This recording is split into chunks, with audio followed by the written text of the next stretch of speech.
Hello students, I am going to discuss about time response analysis. So what is time response analysis and what is transient response, steady state response? What are the parameters involved in time response analysis? We are going to see in this chapter. So first, what is time response analysis? The time response of a system is the output of the closed loop system as a function of time. Okay, so here the output is depending upon time. In the next chapter we are going to see about frequency response analysis. Means the system is depending upon a frequency.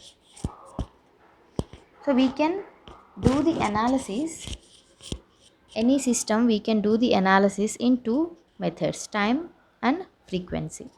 So first, in this chapter we are going to discuss about time response analysis and how the system output is depending upon time.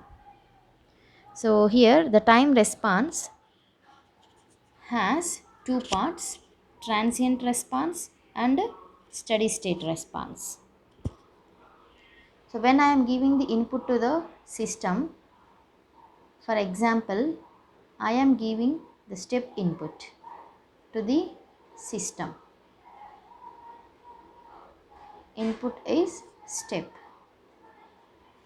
Then what is the output I am getting? I am getting the output like this.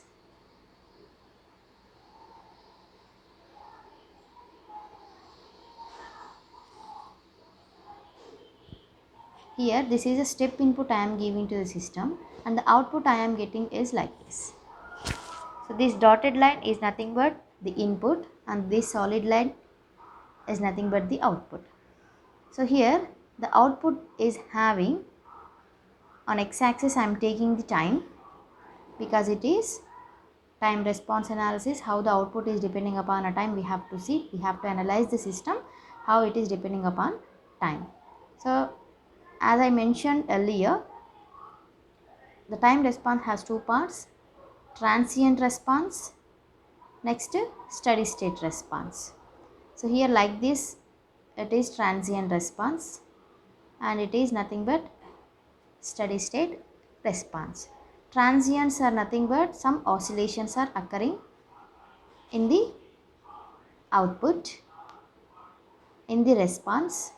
In the steady state response, the response is trying to follow the input signal. The input signal is step signal having the constant magnitude. After the transient response, in the steady state response, the output is following the or try to follow the input. So it is reached steady state. There is no up and downs, oscillations. Okay, before going to set or before going to get this steady state response, the system undergoes some oscillations, some transients. So it is known as transient response and it is known as steady state response. Okay, so now we are going to see what are the parameters governing or what are the parameters we have to study in transient response and what is the parameter we have to study in steady state response. Okay, so here transient and steady state. So in order to analyze the transient and steady state behavior of a control system, first step is we have to get the mathematical model of a system. So how to get the mathematical model of a system? Always a system is represented in a differential form. So a differential signal, a differential equation is represented for any system. So we have to get that mathematical model for the system, then only we can get or we can analyze the system, or we can get the transient response and steady state response. So here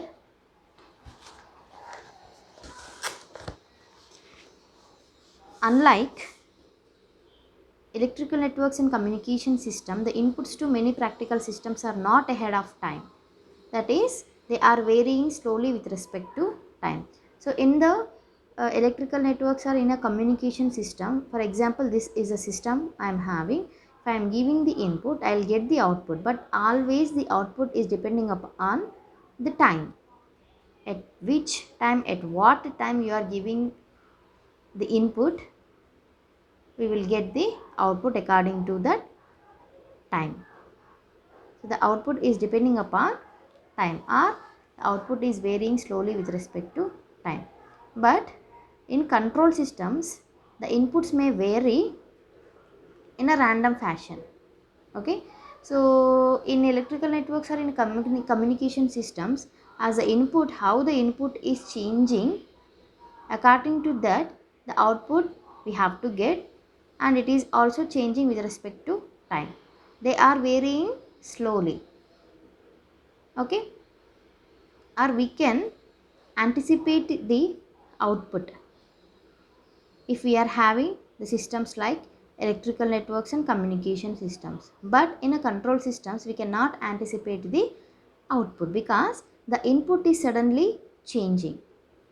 If the input is suddenly changing, we can't anticipate how the system is going to behave for the given input.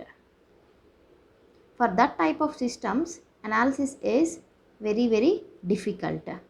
So for that type of systems, what are the inputs we are giving to get the output or to analyze the system, and that signals are called as standard test signals. Okay, standard test signals.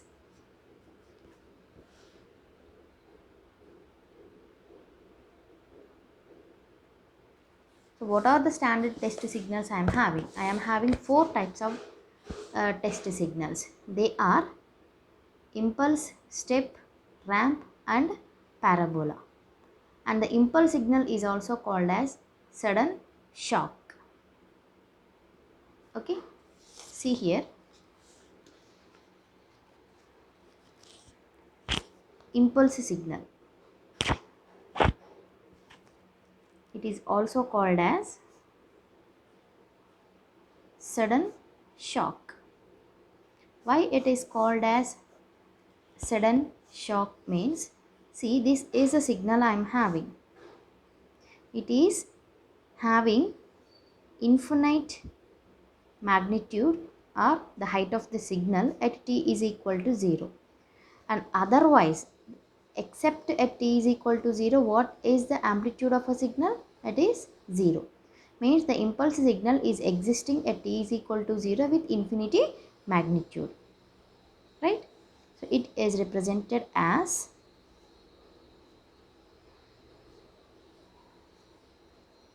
like this. At t is equal to 0, del of t is having magnitude infinity.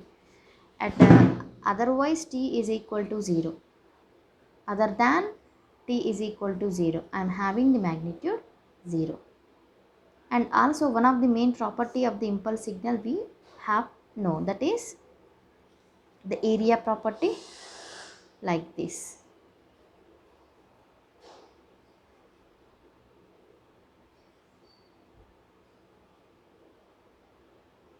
What is the area property of a signal?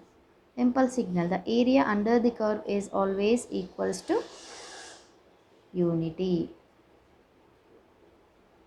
If A is equal to 1, for example, the area is calculated as height into width.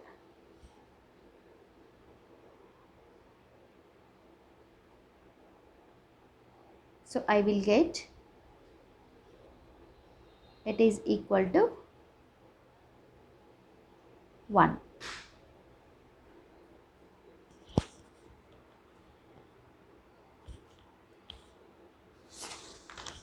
So area under the property or area under the signal is always equal to 1. That is the main property of the impulse signal. So why it is called as sudden shock? Sudden shock means here at exactly t is equal to 0, the signal is moving to infinity magnitude and coming back at t is equal to 0. So suddenly it is rising and falling. So it is known as a sudden shock signal. Next,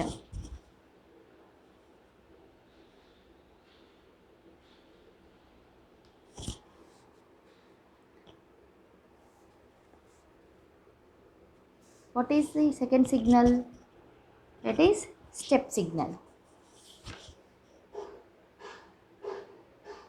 Step signal is also called as sudden change.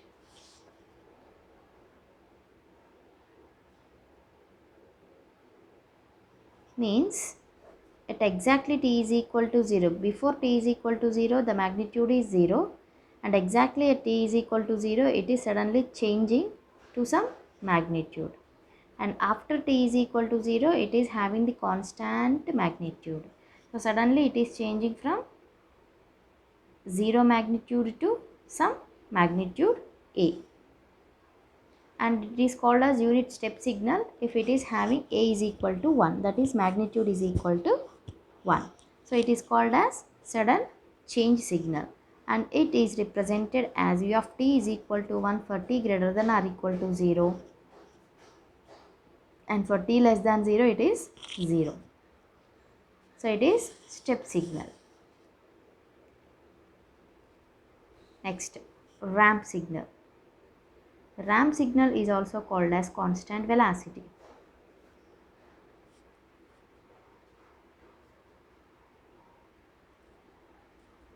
So the ramp signal is represented by like this, having slope m is equal to 1. This is r of t and this is u of t. So here r of t is equals to a t. So here it is called as unit ramp signal when the slope is equal to 1. When the slope is equal to 1, then r of t can be written as slope or magnitude, and r of t can be written as t into u of t. If u of t is unit step signal, means anything multiplied with 1 will give us t only. So r of t can be written as t into u of t, unit step signal, or it can be known as constant velocity. It is having constant velocity.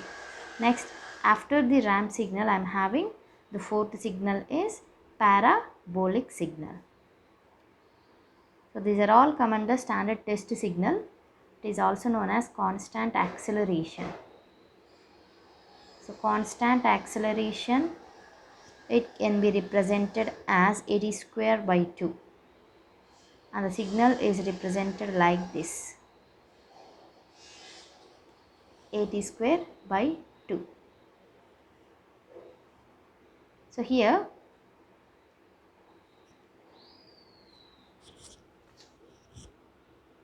it is known as a constant acceleration or parabolic signal. So it is a t square by 2 for t greater than or equal to 0, and for t less than 0 it is having the magnitude 0. Okay, the square is representing the acceleration function. So here sudden shock, sudden change, constant velocity and constant acceleration, these are the standard test signals, and these signals are going to use to analyze any control system, closed loop control system. And the five more important points we have to discuss here, that is the nature of the transient response is revealed by using step input, because the step signal is easily generated in the labs. We can't generate the sudden shock signal that is having magnitude infinity and it is falling down to 0 at a t is equal to 0. So the production or the generation of that type of signals are becoming complex in the labs to generate. So we will go for the step signal generation for the analysis of transient response. So here the nature of the transient response depends upon the poles of the system. Very important point. Next we are going to discuss what is means how the poles are related to the transient response and what are related to the steady state response. So here the poles of a system governing the transient response. For steady state analysis we can use all the signals, whether we can't see whether they are bounded signals or unbounded signals. All type of signals can be used to analysis the steady state response. So here the transient response of a practical control system often exhibits damped oscillations before reaching the steady state. So already I have discussed in the transient response we are having the oscillations. After that it will go to the steady state response.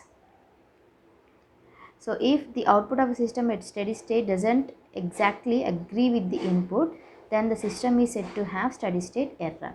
So this is the input I am having the step signal. So next I got the output like this. Okay. In the steady state response, exactly the output is not following the input. Some difference is there in between these two. This is known as steady state error. Okay. So what are the parameters we are going to discuss in the steady state response is nothing but importantly mainly the steady state error. If the steady state error is very less, that is the gap between the input and the output is less, then the system is exactly following the input, or I can say that there is no steady state error. Okay. Next, what is type and order? Okay. So what is type and order of a system? So here three or four points are there. We can differentiate between steady state response, transient response, type, order, zeros, poles, like that. Okay. So every transfer function representing a control system has certain type and order. So every system is having certain type and order. So how the type is calculated and how the order is calculated for given control system. The steady state analysis depending upon the type of the control system. The steady state is depending upon type, then transient automatically will depend upon order. The type of the control system can be obtained from open loop transfer function. Then the order of the control system can be obtained from the closed loop transfer function. Okay.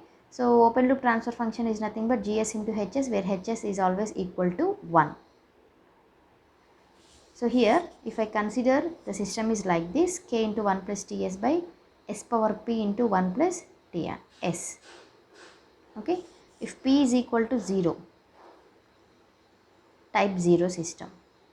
So here the poles, if we are having numbers here, that is nothing but it is 0, zeros here, and here it is the poles. We are having the terms in the denominator poles, it is zeros. So I am having the poles exactly at 0. If I am having s plus 1 equal to 0 in the denominator and I am having a pole at minus 1.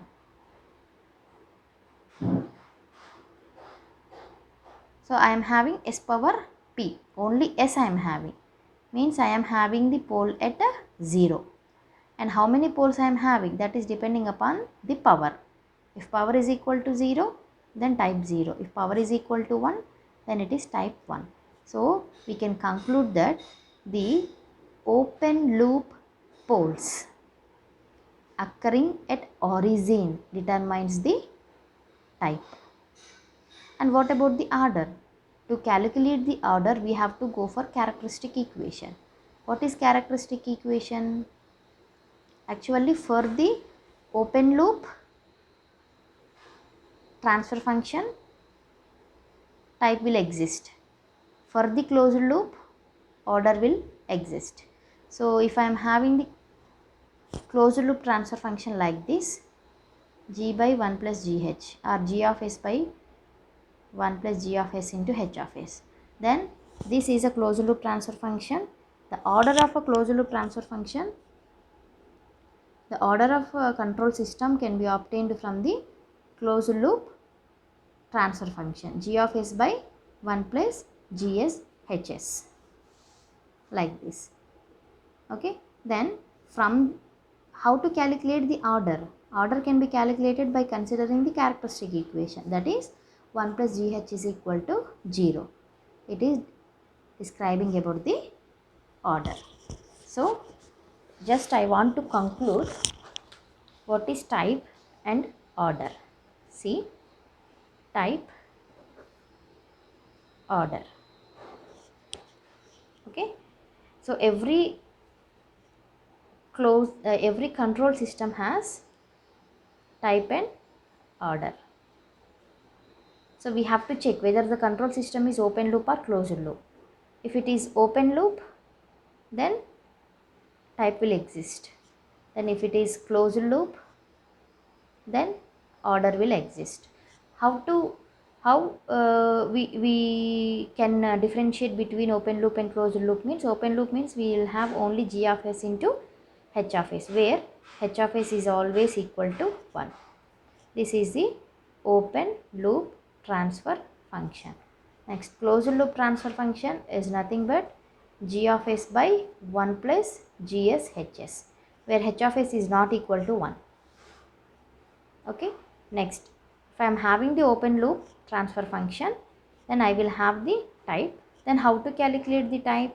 Type is always calculated from the number of poles existing at a origin. The power of that s will give us the number of that is the type of the system. And how to calculate the order? Order is always calculated from the characteristic equation. What is characteristic equation? 1 plus GHHS equal to 0. Okay, this is a characteristic equation. In this, the highest power of characteristic equation will give us order. Okay, so this is about type and order. Very important differentiation. Thank you.